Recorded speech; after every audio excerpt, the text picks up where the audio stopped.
Middle east आज एक बहुत बड़े बदलाव के दौर से गुजर रहा है। यहाँ की सडीडी हकों पर, इमारतों में और लोगों के चेहरों पर एक नई ऊर्जा और उम्मीद दिखाई देती है। वो दिन गए जब सिर्फ तेल के दम पर यहाँ ताकत का फैसला होता था। तेल की दौलत ने इस क्षेत्र को समृद्धि दी, लेकिन अब यह समृद्धि नए रास्तों पर चलने के लिए प्रेरित कर रही है। आज की नई पीढ़ी पुरानी लड़ाइयों और अस्थिरता से आगे बढ़ना चाहती है। वे शिक्षा, तकनीक और उद्यमिता में नए अवसर तलाश रहे हैं।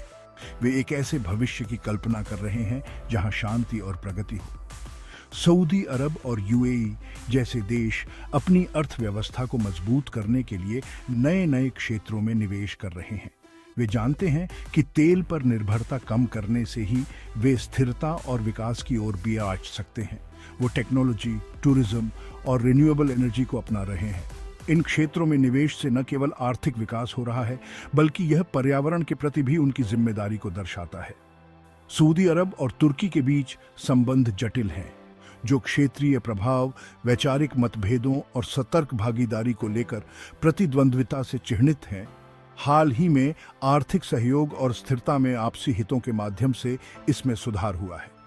वहीं सऊदी अरब और ईरान के बीच की पुरानी प्रतिस्पर्धा अभी भी यहाँ के जियोपॉलिटिकल हालात में एक अहम भूमिका निभाती है। यह प्रतिस्पर्धा कभी कभी तनाव को बढ़ा देती है, लेकिन अब इसके स्वरूप में भी बदलाव आ रहा है। लेकिन यह प्रतिस्पर्धा भी अब बदल रही है। दोनों देश अब अपने अपने विकास पर ज्यादा ध्यान दे रहे हैं और क्षेत्रीय संघर्षों में फंसने से बचना चाहते हैं। नियोएम जैसे बीडीडीडी प्रोजेक्ट्स इस बात का प्रमाण हैं कि वे भविष्य की ओर देख रहे हैं। वहीं दूसरी तरफ ईरान आर्थिक प्रतिबंधों और अपनी अंदरूनी राजनीतिक चुनौतियों से जूझ रहा है।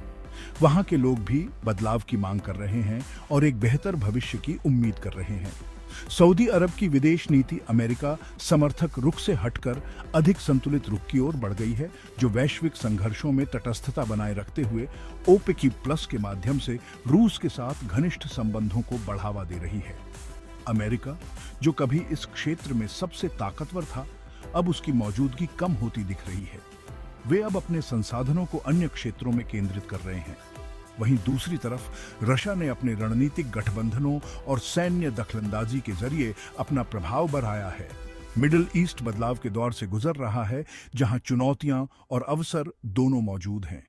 इजराइल मध्य पूर्व में स्थित एक अपेक्षाकृत छोटा लेकिन भू राजनीतिक रूप से महत्वपूर्ण राष्ट्र है।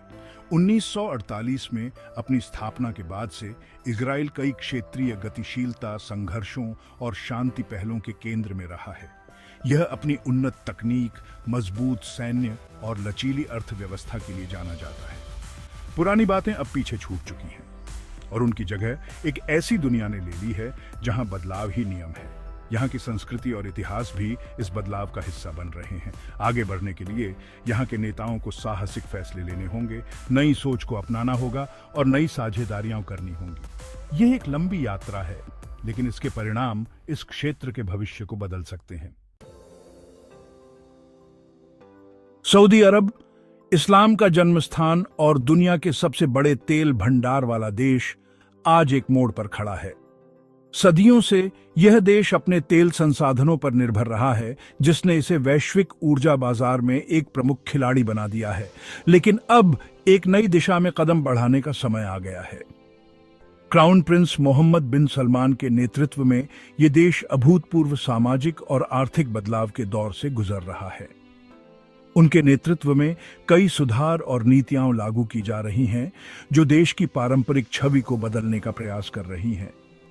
उनका महत्वाकांक्षी विजन 2030 प्लान सऊदी अरब को तेल पर निर्भरता कम करने और इसे एक वैश्विक निवेश केंद्र बनाने का लक्ष्य रखता है।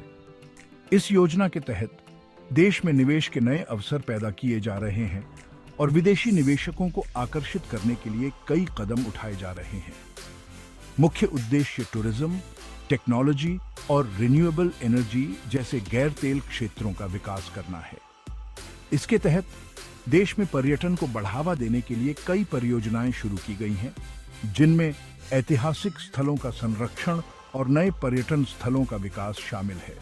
लाल सागर के तट पर बनाई जा रही एक फ्यूचरिस्टिक सिटी, नियोएम जैसे मेगा प्रोजेक्ट्स भारी विदेशी निवेश को आकर्षित कर रहे हैं।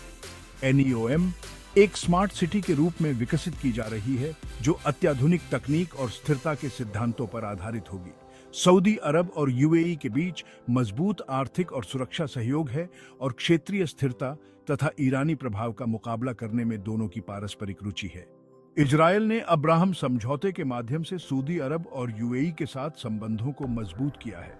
ईरान जैसे आम खतरों के खिलाफ एक साझा मोर्चा बनाया है और आर्थिक और तकनीकी सहयोग को बढ़ावा दिया है।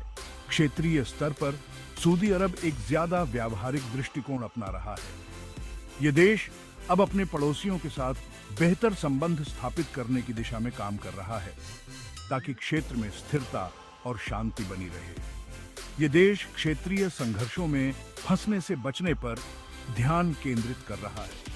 इसके लिए सैन्य रणनीतियों के साथ साथ कूटनीतिक प्रयासों को भी प्राथमिकता दी जा रही है।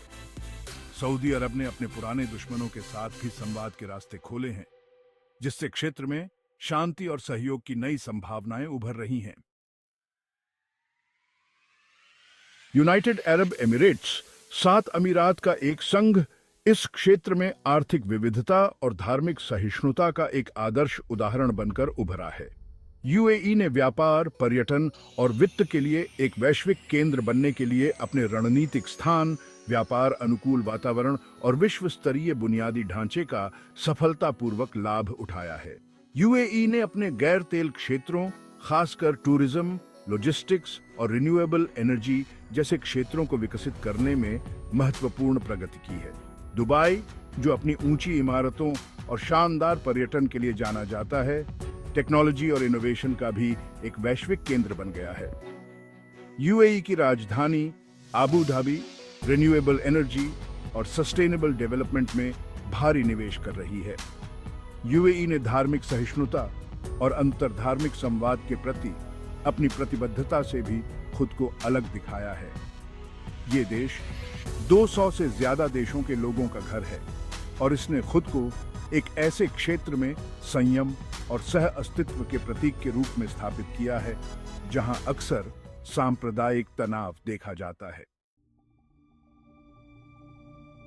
ईरान, एक समृद्ध इतिहास और प्राचीन सभ्यता वाला देश, आज कई चुनौतियों का सामना कर रहा है। यह देश, जो कभी अपने सांस्कृतिक धरोहर और वैज्ञानिक उपलब्धियों के लिए जाना जाता था, अब एक कठिन दौर से गुजर रहा है। ये इस्लामी गणराज्य अंतर्राष्ट्रीय प्रतिबंधों, आंतरिक राजनीतिक विभाजनों और एक संघर्षरत अर्थव्यवस्था से जूझ रहा है। सरकार को न केवल बाहरी दबावों का सामना करना पड़ रहा है, बल्कि आंतरिक असंतोष और विरोध प्रदर्शनों का भी सामना करना पड़ रहा है। ईरानी अर्थव्यवस्था, जो कभी एक क्षेत्रीय शक्ति थी, संयुक्त राज्य अमेरिका और अन्य पश्चिमी देशों द्वारा लगाए गए प्रतिबंधों से बुरी तरह प्रभावित हुई है। ईरान के परमाणु कार्यक्रम को रोकने के उद्देश्य से लगाए गए इन प्रतिबंधों ने वैश्विक बाजारों तक ईरान की पहुंच सीमित कर दी है और आर्थिक विकास को रोक दिया है। 2024 में ईरान को भारी राजनीतिक नुकसान उठाना पड़ा, जिसमें हिजबुल्लाह की हार, सीरिया में असफलता और प्रमुख नेताओं को मार गिराने वाले सटीक हमले शामिल हैं। इनसे ईरान के क्षेत्रीय प्रॉक्सी कमजोर हो गए, उसका प्रभाव कम हो गया और उसके रणनीतिक गठबंधन अस्थिर हो गए। इन चुनौतियों के बावजूद ईरान एक महत्वपूर्ण क्षेत्रीय ताकत बना हुआ है। तेहरान की सड़कों पर जीवन की जीवटता और लोगों की दृढ़ता इस बात का प्रमाण है कि ईरानी समाज ने अभी हार नहीं मानी है। इस देश के पास एक बड़ी और अच्छी तरह से सुसज्जित सेना है और ये अपने सहयोगियों और समर्थकों के नेटवर्क के माध्यम से इराक, सीरिया और लेबनान जैसे देशों में काफी प्रभाव डालता है। ईरान की सैन्य और राजनीतिक रणनीतियां इसे एक महत्वपूर्ण क्षेत्रीय खिलाड़ी बनाती हैं। ईरान का भविष्य अनिश्चित बना हुआ है। युवा पीढ़ी, जो आधुनिकता और परंपरा के बीच संतुलन बनाने की कोशिश कर रही है, आर्थिक अनिश्चितता और राजनीतिक बहसें इस बात का संकेत है कि देश को अभी भी कई चुनौतियों का सामना करना है। तुर्की यूरोप और एशिया के चौराहे पर एक ऐसा देश है जिसकी स्थिति अनोखी है, जिसकी वजह से यह यूरोप और मिडिल ईस्ट मामलों में अहम भूमिका निभा सकता है। नाटो के सदस्य और यूरोपीय संघ की सदस्यता के लिए उम्मीदवार खुद को एक यूरोपीय देश के तौर पर पहचानता है। साथ ही मध्य पूर्व के साथ अपने सांस्कृतिक और ऐतिहासिक संबंधों को भी अपनाता है। पिछले एक दशक में तुर्की ने ईरान, इजरायल और खाड़ी देशों जैसे प्रमुख खिलाड़ियों के साथ जटिल संबंधों को आगे बढ़ाते हुए इस क्षेत्र में अपना प्रभाव जमाने की कोशिश की है। मध्य पूर्व, जो 20 से अधिक डाइवर्स देशों का घर है, जेंडर और इनकम संबंधी भारी असमानता है। कुछ देश पश्चिम के साथ निकटता से जुड़े हुए हैं, अन्य विरोधी बने हुए हैं। युवा आबादी, प्रचुर धन और बढ़ती महत्वाकांक्षाओं के साथ यह क्षेत्र एक चौराहे पर खड़ा है, या तो तीव्र टकराव या परिवर्तनकारी विकास इसके भविष्य को नया आकार दे सकता है।